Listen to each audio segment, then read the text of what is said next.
Hey gamers, well, good news, bad news here, but I shed my old board game group early this year.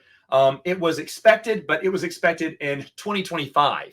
Of March of 2025, I was supposed to lose my entire game group, and I knew the writing was on the wall. They told me that, but it happened March of 2024. Everyone left me.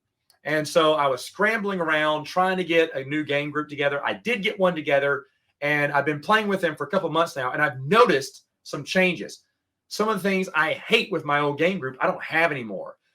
First off, what was one of them? One of them was, this is a long time ago. I got rid of these a long time ago, but the sore loser, you always have those sore, hopefully you don't have them. I had one. It was my little brother. He always got mad if he didn't win. And after a while, all his friends were playing cards on him to make sure he wouldn't win. And when that happened, he couldn't take a joke and he just left. He's never been back since, which is fine. It happens. The next one was we used to have someone that would leave early. Now, why does this hurt? Because during the game, you may say, hey, we can play one more game, but this is we need at least 3 players. It doesn't play 2 players. So do we have enough? And one person was leaving, but the other person said he'd stay. Okay, we'll play the 3-player game. And then midway through, he's like, oh, so I have to leave. And then he'd leave, meaning we were playing a 3-player game at 2 players, which is kind of broken. Or we had the board flipped over on the 3 to 4 player side, and now it's too big for 2 players. And I think he did that twice. And after the second time, I talked to him. A few other people talked to him and said, hey, you can't be doing that anymore. Stay. You can't go home after that. So he stopped. But now that they're gone, now that this same guy has been in my game group forever, he just left. And he was also someone who never listened, never once. In the years, he was one of the oldest remaining members. He was in like my second wave of game group. And I knew he was eventually going to leave me, but he finally did. But he never listened to the instructions of a game. He was always on his phone, eating or doing something else. He would never listen. And so midway through, when he was playing back poorly, he'd blame me saying, I never told him he could do that. Or I never told him that was the way you could score. And he was just getting mad at himself because he never listened to the rules. He never listened. And it was great. But now I don't have to deal with that anymore. I don't have to deal with that excuse. Now when he would say that, I would just roll his eyes. But now I don't deal with that. Another thing I don't have to deal with from this gaming group, they had huge AP, analysis paralysis.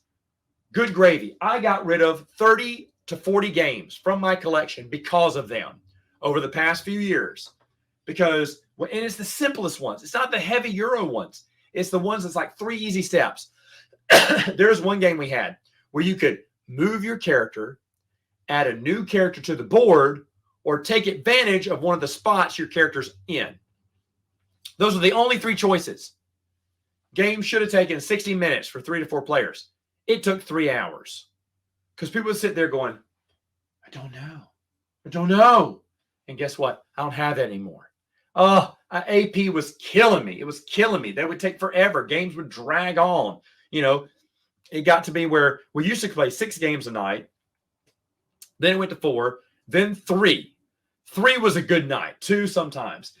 But the AP would be so bad with these people. And now I don't have that anymore. My new game group doesn't really have that. Sometimes decisions are hung up. I'll be honest. There are times when I get analysis paralysis. I don't really call it analysis paralysis when someone makes a move that either blocks you from a move you were going to make or forces you to change your strategy real quick. And I've had to apologize to people when I'm sitting there for longer than a minute going, now that you did that, I don't know what I'm going to do. I'm saying, I'm sorry, guys. I just don't know. And then, they're all right with it. And we don't have anyone who really has some bad AP anymore. And that's really awesome. I love that now. But let me know, your gaming group, do they have any bad, bad habits? Do they have AP a lot? Do you have the sore loser? Do you have the person who never listens and always complains? They don't know what's going on. Let me know. Give me your board game group gripes in this episode. And I will see you next time.